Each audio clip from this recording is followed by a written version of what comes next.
Vale. Entonces, los 100.000 hijos de San Luis entran a partir de 1823. A partir de 1823 entran los franceses. Os dije que era una invasión muy distinta a como había sido la Guerra de Independencia, porque ahora los franceses quieren tener buena prensa, dar buena imagen en su invasión, quieren presentarse como el orden, quieren realmente que el pueblo crea que el liberalismo es el desorden y el absolutismo es el orden. Y así convencer a la gente de que esté a favor del absolutismo. Eso es lo que quieren los franceses. Habíamos dicho que el ejército de los constitucionalistas era muy inferior y por ello habían tenido que huir primero a Sevilla y luego a Cádiz de nuevo. Y con ellos habían llevado al rey, a Fernando VII. Esto va a acabar con que los franceses y el ejército francés y sus apoyos realistas van a poner bajo asedio a Cádiz. Van a asediar Cádiz. Sabéis que un asedio es cuando tú pones unas defensas rodeando una ciudad porque lo que quieres es que se rinda el enemigo que está dentro. Quieres cortar las comunicaciones, quieres cortar la entrada de alimentos, este tipo de cosas. Pero los franceses no se van a quedar solo en ello y van a asaltar Cádiz. Entonces, asaltan la fortaleza principal de Cádiz y en eso van a vencer y entonces el ejército, perdón, sí, bueno, el ejército y el gobierno de los constitucionalistas del trienio liberal se van a rendir y van a soltar, van a liberar a Fernando VII. Y así es como acaba realmente la invasión francesa. En septiembre de 1823 la guerra ya ha acabado, con lo cual no ha durado más que unos pocos meses la invasión francesa.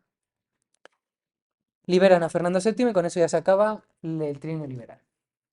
Ahora, yo os voy a comentar un poco algunas cosas que pasaron durante la invasión francesa, porque si nos quedamos solo en cómo, bueno, pues en mencionar a lo mejor al duque de Angulema, pues creo que queda un poco corto.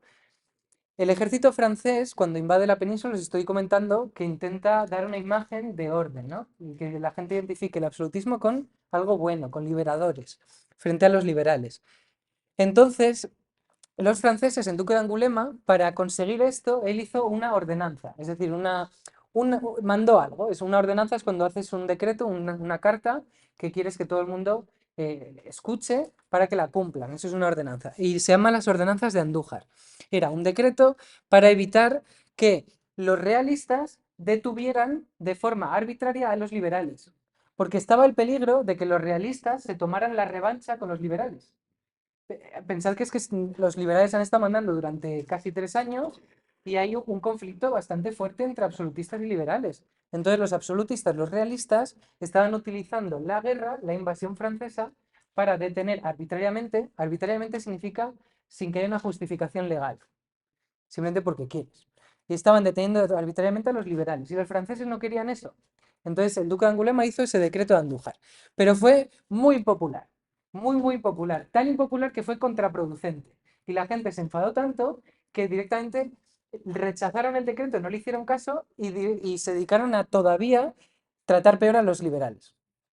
Entonces tuvieron que dar marcha atrás. La ordenanza de Andújar se tuvo que quitar, se tuvo que derogar porque lo que dio lugar es a lo que los historiadores han llamado el terror blanco. El terror es un periodo de la Revolución Francesa y cuando dicen el terror blanco se refieren a algo que se pareció al terror, pero aquí en España. Y cuando decimos el terror blanco, lo que decimos es un periodo de persecuciones violentas a los liberales por parte de los realistas. Fue unas cuantas semanas en las que hubo un trato inhumano, violento y revanchista contra los liberales. Gran violencia popular. Y esto principalmente ocurrió en las zonas rurales, en el campo, por medio de agitadores. Los agitadores son personas que muchas veces eran curas o eran personas importantes del pueblo que, bueno, pues daban discursos así muy agitadores, muy violentos, en los que llamaban a la gente a matar a los liberales. Y muchas veces lo hacen justificándolo en base a que los liberales son anticatólicos. Se va a hacer esa imagen de que el liberal es anticlerical.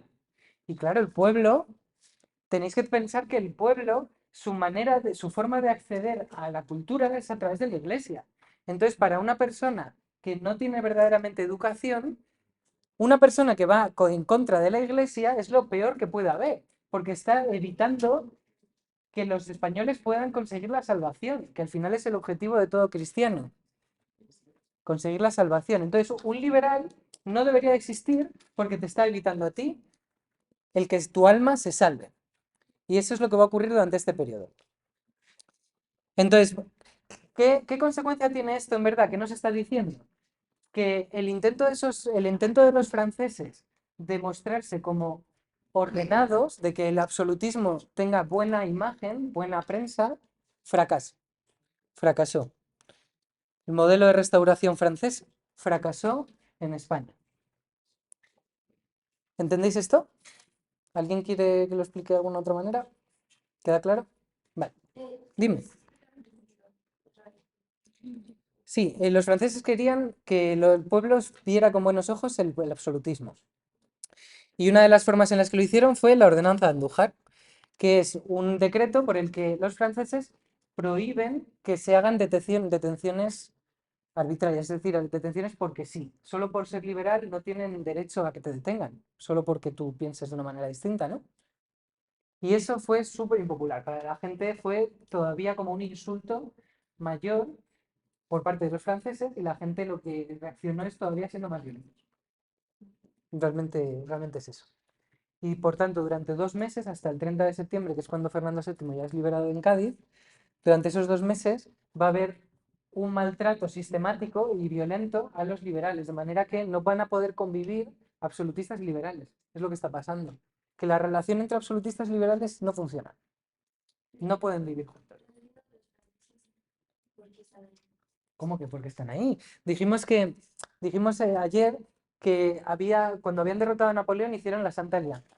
Y la Santa Alianza era una alianza entre Prusia, Austria y Rusia para evitar que volviera a ocurrir la revolución al estilo de la Revolución Francesa.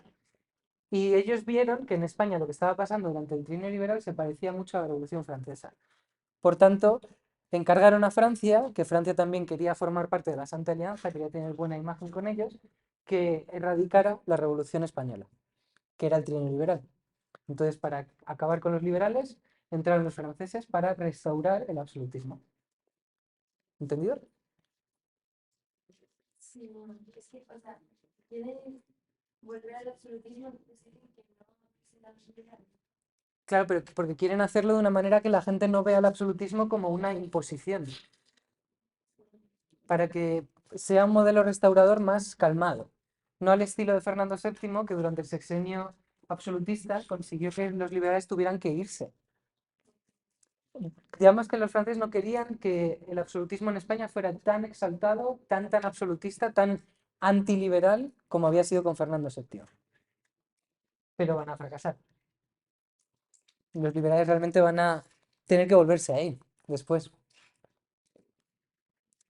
Bueno, entonces, empieza un nuevo periodo. 1823, último periodo del reinado de Fernando VII, década absolutista se llama, 1823-1833, que es el año en el que muere Fernando VII. Entonces, 3 periodos durante el reinado de Fernando VII, sexenio absolutista, 6 años, hasta que triunfa el pronunciamiento de Riego, 3 años de liberalismo, trienio liberal, y luego 10 años de década absolutista, que bueno, tiene muchos nombres, a veces la veréis como década ominosa. Eso de década ominosa es un título que le dieron los liberales, porque ominoso significa malo. Y fue muy malo para los liberales, porque les persiguieron y les tocó volverse a irse de España. Bueno, entonces, Fernando VII, gracias a que los franceses han vencido a los liberales, les han derrotado, puede volver a posicionarse como rey absolutista. Entonces va a restituir el absolutismo por segunda vez. Segunda restitución del absolutismo en España. De nuevo, todos los actos que había hecho el gobierno del trienio liberal lo quita de en medio, no lo va a derogar. Esas leyes se declaran nulas porque eran liberales. Y él quería restituir el absolutismo, igual que había pasado después de Cádiz. Y va a haber una persecución del liberalismo, de nuevo. Entonces los liberales, muchos de ellos que habían vuelto de Inglaterra y de Francia, tienen que volver a exiliarse. Tienen que volver a exiliarse a Inglaterra o a Francia, que les aceptan. Francia es absolutista, pero es un absolutismo más tranquilo, más moderado que el español. Entonces les toca volver a exiliarse para estar seguros, porque en España no estaban seguros los liberales. Lo que pasa es que la segunda restauración del absolutismo no fue tan dura con los liberales como la primera, fue algo menos fue algo menos dura.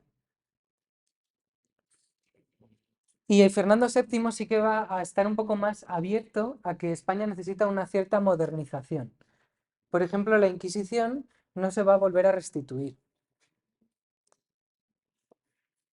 Entonces, ¿vosotros con qué os quedéis? Que esta segunda restauración es un poco más moderada, no tan radical en reimponer el absolutismo, con eso suficiente.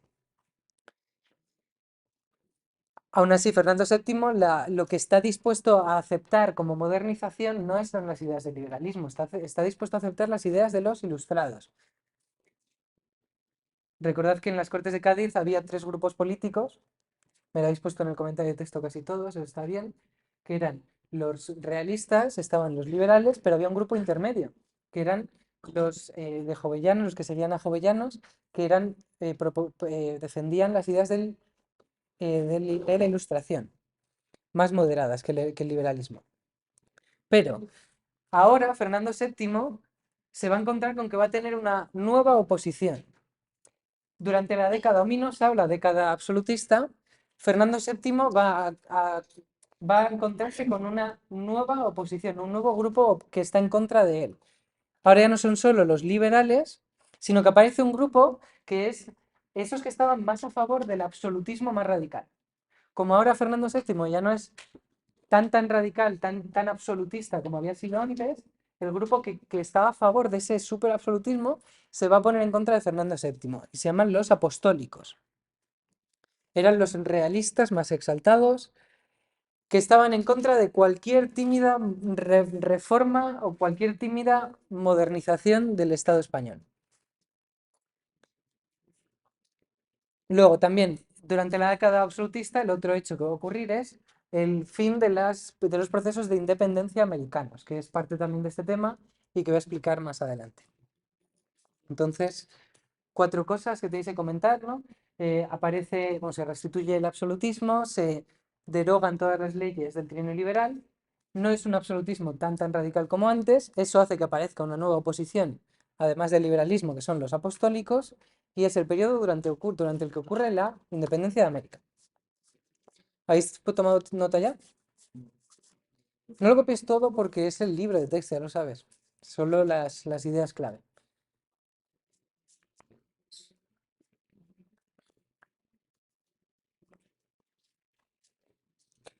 Esto de los apostólicos lo vamos a explicar también ahora mismo un poco más, para que veáis más de dónde surge ese grupo político. ¿Ya? Vale. Entonces, el origen de ese grupo apostólico, ese grupo ultraconservador en el punto de vista de ser muy absolutistas, muy realistas, va a surgir por este problema, el problema de la sucesión. Hemos estudiado otro rey que era Carlos II, que su mayor problema político durante su reinado era que no conseguía tener sucesión. Fernando VII le va a pasar también.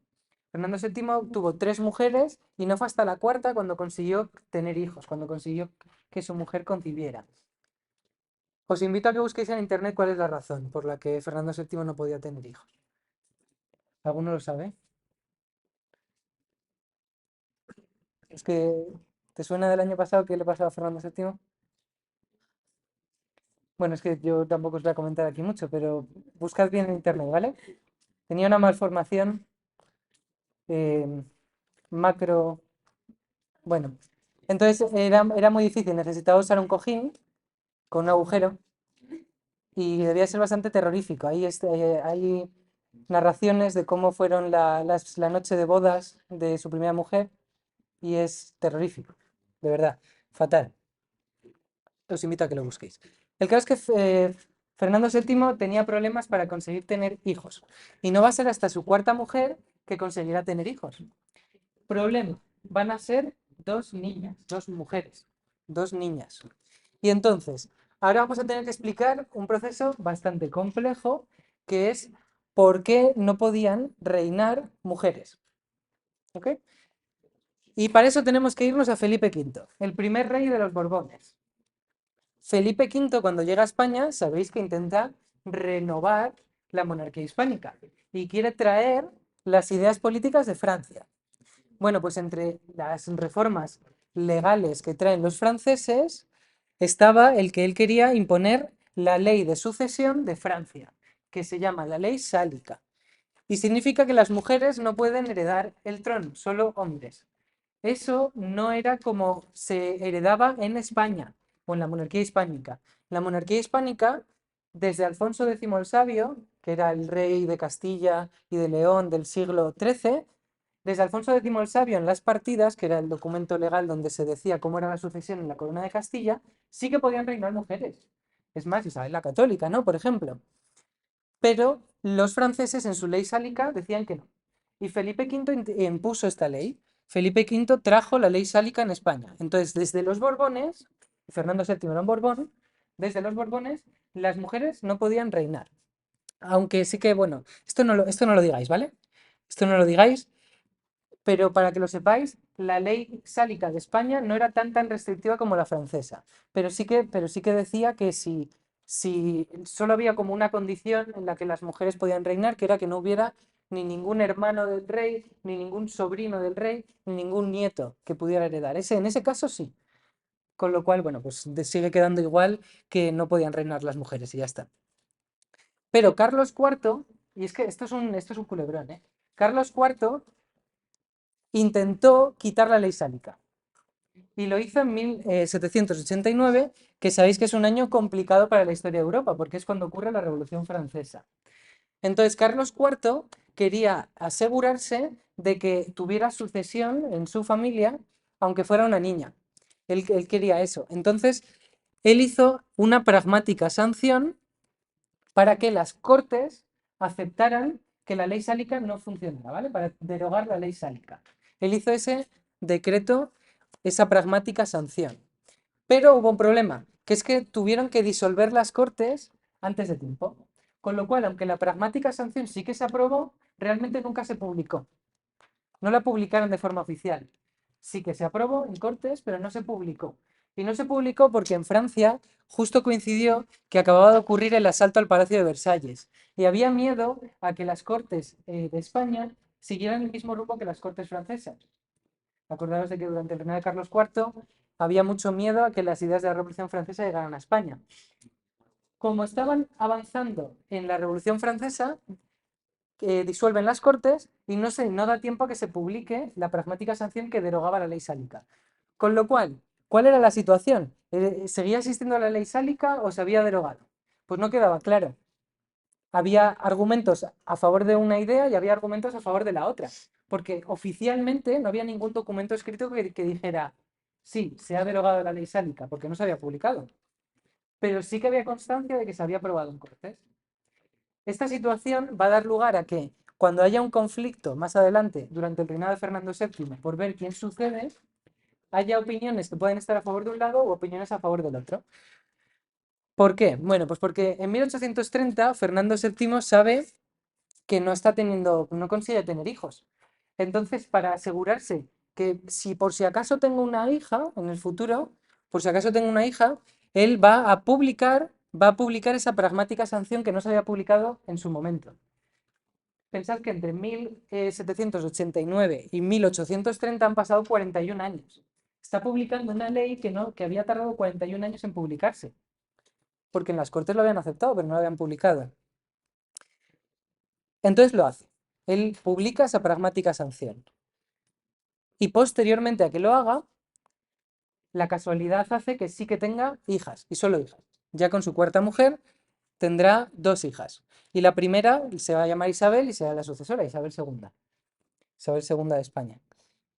La madre se llamaba María Cristina de Borbón, que la vamos a estudiar bastante porque va a ser regente, va a tener bastante importancia en España. Con lo cual, esta es la situación, ¿vale?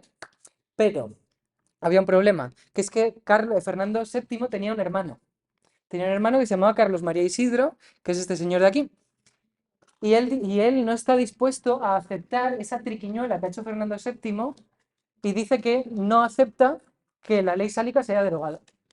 Claro, Carlos María Isidro puede usar este argumento para decir que el que hereda es él, no la hija de Fernando VII. Los Borbones eran los que habían introducido esta tradición en España. Los Borbones, la familia borbónica, creía en esa ley sálica. Entonces, que Fernando VII lo hubiera derogado era un poco ser outsider, era como estar en contra de lo que la familia de lo que la familia creía.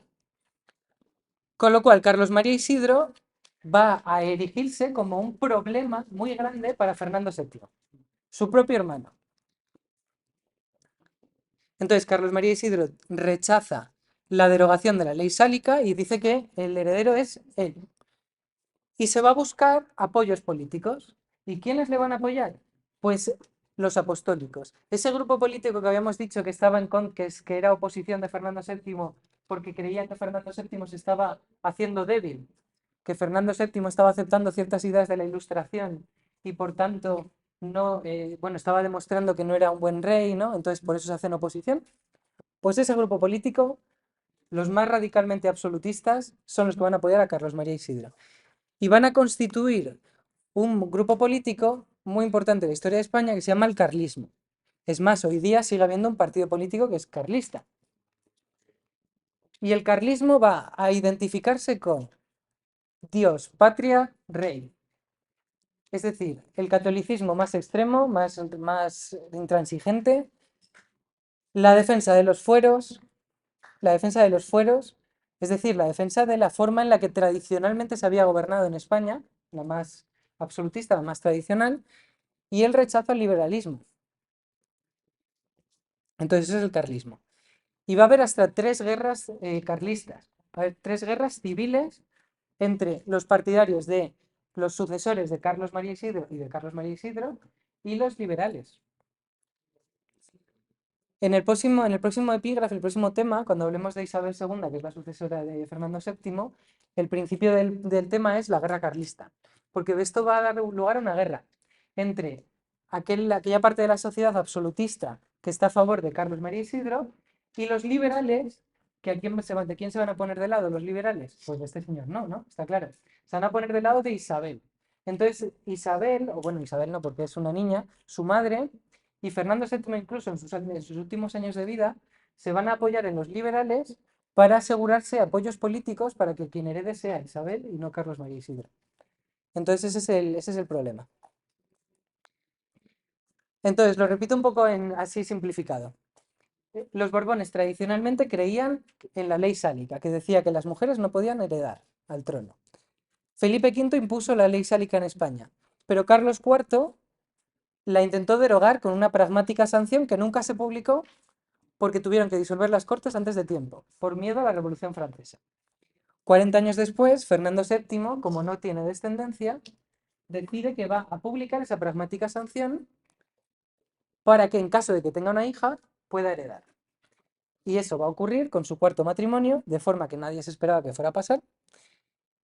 Y la hija va a ser Isabel, dando lugar al conflicto entre carlistas y liberales. Y ahora, ya la última parte de este tema es la independencia de América, o la emancipación de América, como preferéis decirlo. Bueno, durante este periodo de España en el que ocurre la guerra de independencia, ocurre las primeras revoluciones liberales en España, ocurre la restitución del absolutismo, todo esto lo que está dando es una imagen de que España es débil. La metrópoli, es decir, España, desde la cual se gobernaban las colonias, estaba en una crisis muy fuerte. Una crisis en la que no consiguen tener claro cuál es el rumbo de España. Esto va a dar alas a los independentistas americanos para conseguir apoyos y conseguir fuerza a la hora de conseguir independizarse de España. Bueno, lo primero que tenemos que dejar claro es quiénes van a ser los protagonistas de la independencia, quiénes son los que llevaron a cabo el esfuerzo de independizarse, quiénes creían que las colonias americanas tenían que ser independientes. Y se llamaban los criollos. El pueblo llano, lo que es la población de a pie, los campesinos, la gente que no había estudiado, esa gente que era la mayoría en verdad, no creían en la independencia, ¿vale? No estaban politizados, no estaban ni a favor ni en contra, aunque más bien van a estar en contra, pero al final lo van a aceptar. Quienes creían que América tenía que independizarse eran los criollos. ¿Y ahora quiénes son los criollos? Bueno, pues son personas blancas, pero que no han nacido en España, sino que han nacido en América. Son gente que desciende de españoles, de gente que desciende de gente blanca de la península, pero que no nació en la península. Y eso les ponía por debajo de la gente que había nacido en la península. Quien mandaba en América eran siempre peninsulares. Era gente mandada desde España a gobernar a América. Con lo cual los criollos se encontraban con que ellos también eran blancos y no podían acceder al poder, no podían gobernar. Y esto es una situación que habitualmente va a llevar a revueltas, ¿no? Cuando hay un desequilibrio de poderes, eso lleva a conflictos. Es lo que estamos estudiando constantemente. Entonces, los criollos creen que tienen derecho a poder gobernar, pero no pueden acceder al gobierno, porque está acaparado por los peninsulares. Los criollos, además, eran muchos más que los peninsulares, como es lógico. Los peninsulares son gente es que viene desde España a mandar a América, mientras que los criollos son la gente que está ya nacida y que luego va a tener más hijos dentro de América. Entonces, los criollos, ¿cuál era su situación? ¿Por qué creen que tienen que independizarse? Bueno, pues porque lo primero porque son ricos. Son ricos y no tienen poder político. Precisamente el liberalismo lo que dice es que si tú tienes dinero tienes que tener derecho a poder opinar. Entonces los criollos que son ricos pero no pueden gobernar, cuando escuchen las ideas del liberalismo van a considerar que tienen que conseguir su independencia política para participar del gobierno, ¿no? Al final es lo que había pasado también en España. Los liberales son gente que no era privilegiada y quería participar del gobierno. Bueno, son gente muy rica porque los criollos eran quienes controlaban el comercio en América, eran los que también tenían la posesión de las tierras. Era una especie de los nobles, solo que no eran nobles, de América, eran los que tenían las posesiones de las tierras y por ello eran los que luego vendían los productos, controlaban el comercio. La independencia de Estados Unidos les había dado un argumento político para que ellos también tenían derecho a independizarse. Ya lo habíamos comentado con el reinado de Carlos III, que España apoye la independencia de los Estados Unidos es un mal precedente para España, porque estás apoyando que las colonias británicas en América tienen derecho a ser independientes, pero ¿y tus colonias? Las tuyas no lo son. Entonces eso a ellos les da un argumento político, que Estados Unidos hubiera podido independizar. Luego, van a ser liberales. El liberalismo dice que la gente tiene que poder participar del gobierno, seas o no privilegiado. Entonces los criollos están a favor de esto, como es lógico. Aspiraban a controlar el poder político, pero ¿para qué? Pues para aprovecharse de él, para ser ellos quienes sean capaces de poner las nuevas leyes, ¿no? Que les beneficien. Y no solo eso, sino que también querían quitarse de en medio el control al comercio que se ejercía desde la península. España controlaba el comercio de América desde España y también imponía los impuestos. Los impuestos eran los que ponía el rey de España. Si consigues independizarte, los impuestos no van a ir al rey de España, sino que van a ir a donde tú decidas. Y eso es lo que ellos quieren. El control comercial que se hacía desde España impedía, ya lo sabéis, que por ejemplo se comerciara directamente entre América, en las colonias americanas, y Reino Unido, o entre las colonias americanas y Francia, o las colonias americanas y Estados Unidos. Tenía que hacerse a través de España. Ya era España quien luego comerciaba con Francia, con Reino Unido, con Estados Unidos. Entonces ellos querían quitarse en medio ese punto intermedio, ¿no? Que ahora seamos nosotros los que directamente comerciemos. ¿Queda clara esta situación? Vale. Entonces, eso va a llevar a que el conflicto por la independencia en realidad sea un conflicto en la cumbre, en la cúspide. Es decir, es un conflicto entre ricos, es un conflicto entre los que mandaban en América, es un conflicto entre los peninsulares y los criollos. No es un conflicto entre las clases bajas que quieren independizarse de España. No, no. Son las élites americanas, los criollos, que quieren ser los que ellos controlen el poder y no sean los peninsulares, no sea desde España. Los criollos partidarios de la independencia, los españoles peninsulares fieles a la metrópoli. Criollo, para que os acordéis de la palabra, podéis pensar en el chorizo. El chorizo criollo es el chorizo que es blanco, ¿no? Precisamente porque los criollos eran blancos. ¿Vale? De ahí viene la palabra. Bueno, los grupos sociales inferiores. ¿Y quiénes son los grupos sociales inferiores? Pues son los indios, los nativos americanos, son los descendientes de los esclavos, son los mestizos. Esa gente no se va a identificar con el independentismo, no estaban a favor de ello, no es que vayan a creer que esa es su lucha, no lo sienten como su lucha.